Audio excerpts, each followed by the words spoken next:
Hello everybody, and thank you so much for joining us today for our fourth in the series of Colourstrology featuring July, and our colour palette is Coral Blush. So our fourth series is actually corporate design. So today I'm going to create a contemporary tank vase arrangement. This is kind of an artistic minimalist design using the Coral Blush palette. I'm using some Anthuriums Maxima. I've got some Calla lilies, and this one's called Auckland. Real chunky Calla lily actually, really strong. And then I've got some steel grass. Now steel grass is actually a really useful product for corporate design because it has that rigidity and it kind of springs back against a container if you're using it. So quite a useful thing to use. Then I've got my floristry kit. Today I'm using scissors, as always, and a 12mm anchor tape in green. And finally, but by no means least, the container. So this is actually a tank vase, which I've already filled with water, ready to go. Okay, so this would be perfect to enhance the performance of staff and encourage mental awareness within your colleagues' workspace, because the Coral Blush Colour palette kind of inspires the elements of soothing, being gentle, receptive and nurturing. So it kind of covers all of the bases really, so perfect for your workspace. So enjoy!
So I hope you enjoyed that and it's inspired you to have a go at making it yourself.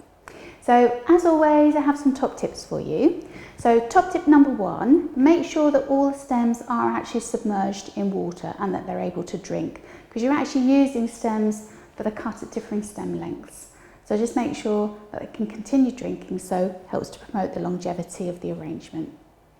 And then top tip number two, it's a really eco-friendly style design that I've done here because I've actually used pin holders to hold the stems in place. You could, if you wanted to, use foam, but but you kind of lose that minimalist appearance. But yeah, keeping to the eco-friendly ethos is always good. Okay, and then top tip number 3, you could use a different colour palette to create this arrangement, multiple choices on colours. So if you are actually using it for a corporate environment, perhaps embrace their branding colours. So yeah, make it even more appropriate for the situation. All right. Well, next up in our colour astrology series for July is a simple vase arrangement. So please stay tuned for that. I hope we'll inspire you to have a go at that one as well. So thank you for watching. Don't forget to share us, like us, and don't forget to pop over to our YouTube channel and subscribe for lots more tips, hints and inspirational ideas for designs that you can create for yourselves. All right, until the next time, thank you for watching. I look forward to welcoming you back again very soon. Bye for now.